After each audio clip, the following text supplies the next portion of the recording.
or at the end. So whenever people want to grab me on myself or Mish, we'll sort that out. Sorry guys. No, that's great. So the format of today will be for the first kind of 45 minutes or so, and those of us that will be kind of running the activity at the stage will introduce ourselves so you know who we are, and then we'll spend a little bit of time just doing to just know a little bit more about each other. So we've got a little activity sort of first up to kind of get people sort of chatting and just getting us to know who we've got in the team for the next couple of days. And again, we want it to be really nice and informal and friendly, so that's the way. So if anyone doesn't feel comfortable with any part of it, it's fine for people to sort of get involved or not get involved to the extent that they feel comfortable. And then we'll have a short break after that. Then I'll spend probably somewhere in the region of 45 minutes to an hour starting off talking a little bit about this idea called SoMe, so people know exactly what it is and what it isn't, because a lot of people when we talk about it think that it's important to have kind of skills on social media to get involved, and that's actually not true at all. It can be useful if people do, but it's also something that people can get involved in as something that's about generating face-to-face discussions. That's the main purpose of it. My name is Angela, and an interesting fact about my name is that Angela means an angel messenger, clearly very angelic. And another interesting fact is that my granddad wanted me to be called Evangeline rather than Angela. Do you know what Evangeline means? I think it's a similar derivative. It sounds like I think it's a similar derivative, but I ended up with Angela. I was supposed to be Angela Marie, but then they forgot when they did the birth certificate, so just plain old Angela. I don't have a middle name. What about yourself? What's your name? My name's Oz, and that wasn't the name my parents gave me at birth. The name that they did is kind of one of the most highly kind of guarded secrets. No one knows what that is. But basically, my surname's Osborne, so everyone used to call me Oz or Ozzy, but it became much more than a nickname, and to the extent that when I was in university and the mail used to come through, if it had my kind of original name as its official stuff, then the guys sorting out the mail didn't know who it was to go to, so just used to go in a pile and managed to think that the mail was missing. But about 9 or 10 years ago, my wife, who doesn't like me being referred to as anything other than Oz, bought the deed poll name change official document, so that my name is officially Oz Osborne. Obviously, when I check into hotels and it's kind of Oz or Ozzy Osborne, they get a bit concerned that I'm going to be throwing TVs out and being a bit rock and roll, like my namesake. But yeah, that's the kind of the origins of my name, which officially is Oz Osborne. Very something that people don't know about. Until quite recently, I had 9 cats, and it was largely kind of, we started off with a couple, and then we looked after a couple of cats that a friend got and couldn't look after, and then the next door neighbours moved in and had 2 or 3 cats, moved out without taking them with them, and because there was, we tried to get everybody home, but it was a time of year where the kind of local kind of cat sanctuaries and things weren't taking any more in, so we just ended up with 9 cats, which was quite challenging, but some of them were quite old and whatever, and it's down over the last few years to just 4, which is a bit more manageable, but kind of, yeah, so I guess the fact that not many people know means that not long ago I was the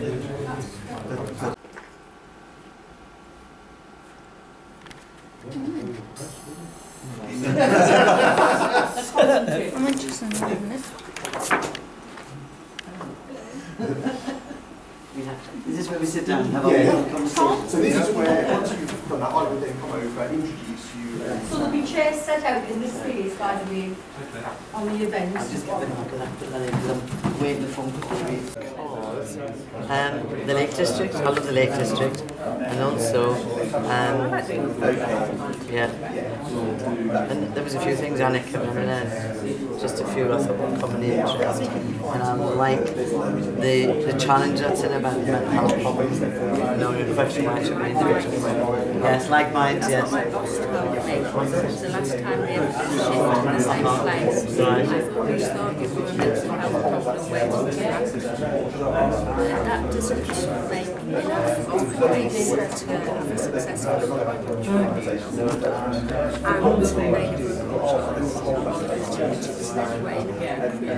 It's the lack of apology. It's the fact that you're stuck thinking about you, is it? Well, it was really interesting because we'd actually been having quite a long talk, and I think it was because he said, "Oh, I feel as if I've had a glass of wine." Yeah. So I think it was just like suddenly we got to this point of what you really thought. Yeah, so you just really thought you could just And say it just makes it clear then, really. So that gives you And that's that kind of, well, of course I don't have this happiness, but you did because you have that inherent frailty. It's that 19th century opinion. It is, you have the inheritance frailty. Yes. And also your own Yeah. And perhaps you went through as one of them. Because it's just to be But it's not, they can't have a job or the workplace, because then that would be somebody else's fault. That's for you. Yes. And I'm a bit obsessed about that, the whole victim blaming thing. And to the cases which have been talked about with the historic sexual abuse cases, although it's a very, very different thing, and obviously I work with people who've been tortured as well, and I always sort of hesitate before equating anything that happened to me with what's happened to them. But it's the same sort of thing. It's like somebody there might be a group of people, for example, say immigrants in a particular area, who might be more susceptible to a particular sort of disease. And yet the first thing that you do when an individual gets the disease is sort of focus on, well, you've got it. Not the fact that actually people from that genetic background... It's a bit like sickle cell, isn't it? In the Afro-Caribbean community. Yeah. Sickle cell is you can say, my blood is rather than let's see why. It's a public health aspect of certain things happening that have been but when you're talking to an individual, why is it always the individual's fault? They've got it. Do you not feel it's a power situation? And if you've got the power, one, you don't want it to be dispersed. So there's a natural disinclination to empower people, because you empower people and they can make choices that will alter status quo. I don't medicine is very comfortable with this patient choice thing. It's something called shared decision making, which is a bit of a, you've heard about that. Oh yes, I've been involved in it. And I've been on the training about it, and it's very good and a great thing to have going on. And I broke a bone in my hand. This is after since being sick with depression, and I went along, and this is at the minor injuries department, and they sort of said, "Oh, continue back to that." And then I got this kind of, well, I don't know why you attended if you're not going to do what I say. And I was sort of thinking, I actually have Very much of the attending the school mom from the 50s, attitude that I know best, yes. No, but it's still that. And when I talk to colleagues who have BME background, they say the first thing you do is you meet that, and it's there in the room. It's a hidden agenda that you can feel, and it's about it's your fault.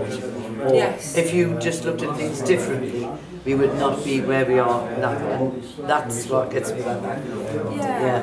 So that's what I'm meaning about the individual and the victim blaming.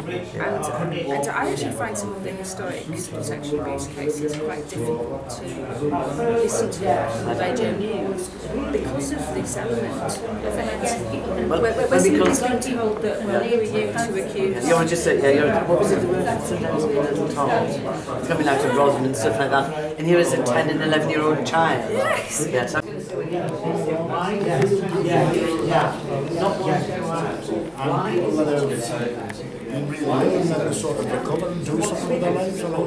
Can I look at the sheet? Whose is it? It's Steve. Steve's.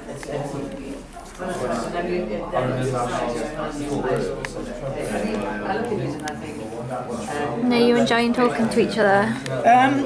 I've met with Steve 2 or 3 times before. We've chatted before, but there's more stuff on here that I knew previously about him, and we've already enlarged on. What was it that made you pick Steve's profile? I think my attention was grabbed by this because the second part, he's battled with cancer, I wasn't aware of before. Okay. So have you been talking about that as well? Yeah. Quite good. Yes, I think so, yes. It's brilliant. I don't think I had to probe, he gave all that information on his own volition, you know. Awesome. Thank you guys. But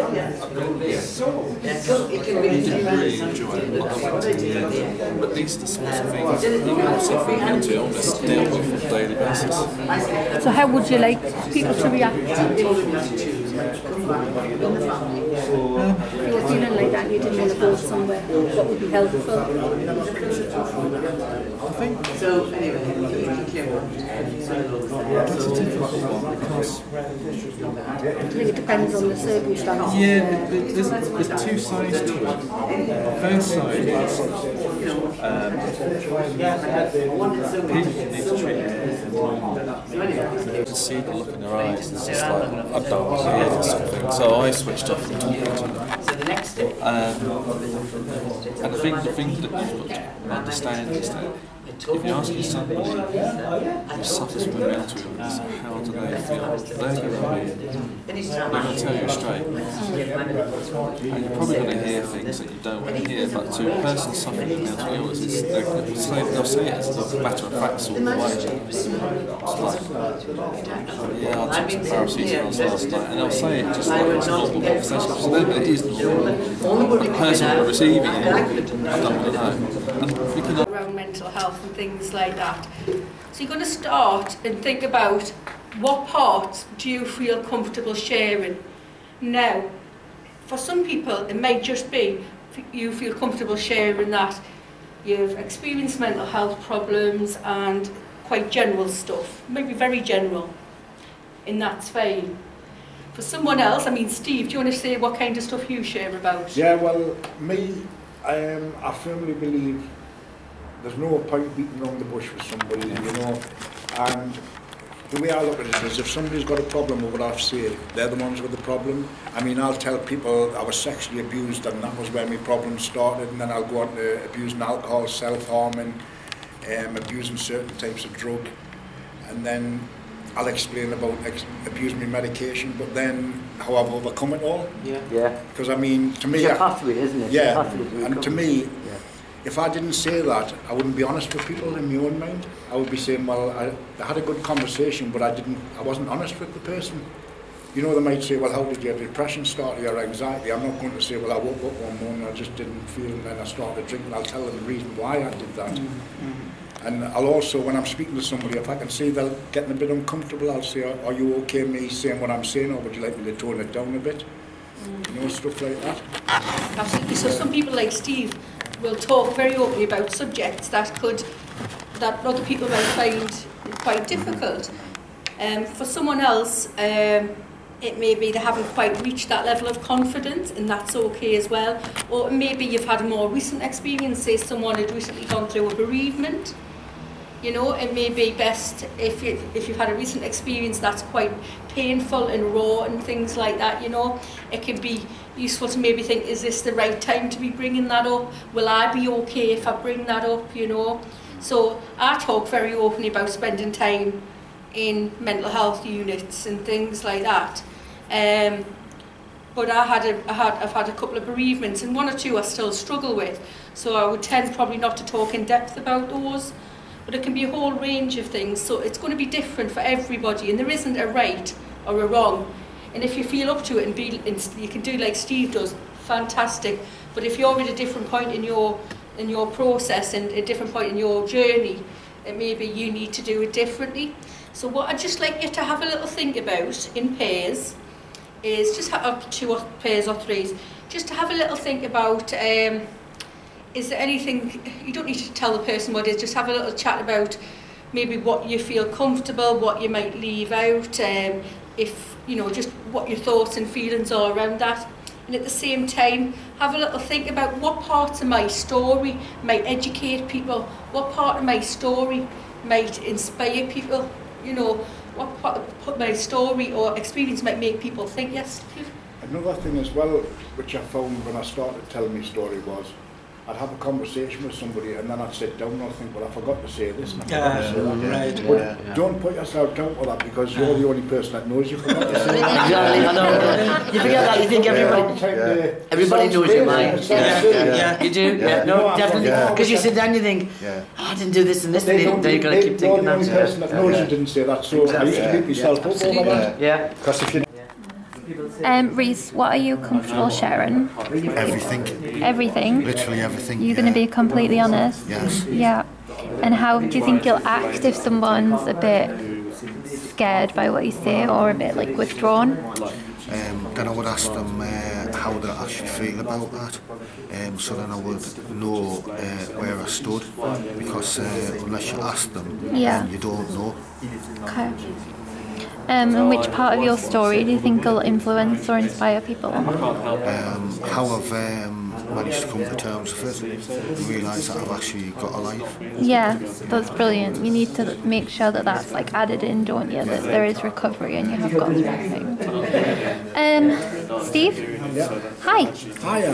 What are you going to be comfortable sharing? Well, I'm comfortable sharing everything because, I mean, some people say I've had a hard life and a terrible life. Yeah. But to me, I've overcome that and I'm living a good life now, and it's just to try and raise people's awareness that you can live a good life. Yeah. Do you feel like people need to know what you've been through so they understand because somebody else might be getting abused like I was. Yeah. And sort of making them aware of what you can do to get help about that. You know, you're not alone. A lot of people feel alone with like self-harm and stuff like that as well. And which part of your story do you think will inspire and influence people? Well, if you heard my story, it's sort of like drink, drugs, abuse, cancer, and now I'm leading a normal life and I actually lecture at university. I mean, I have no qualifications to do that. I'm using experiences in my life to influence future social workers. Yeah. And I'm doing things now that I never thought were possible. And to me, it's all about taking a positive risk and trying something new. And if you actually try it, you might actually enjoy what you're doing. Yeah. That's how I came to start. That's brilliant. Thank you, guys. Thank you.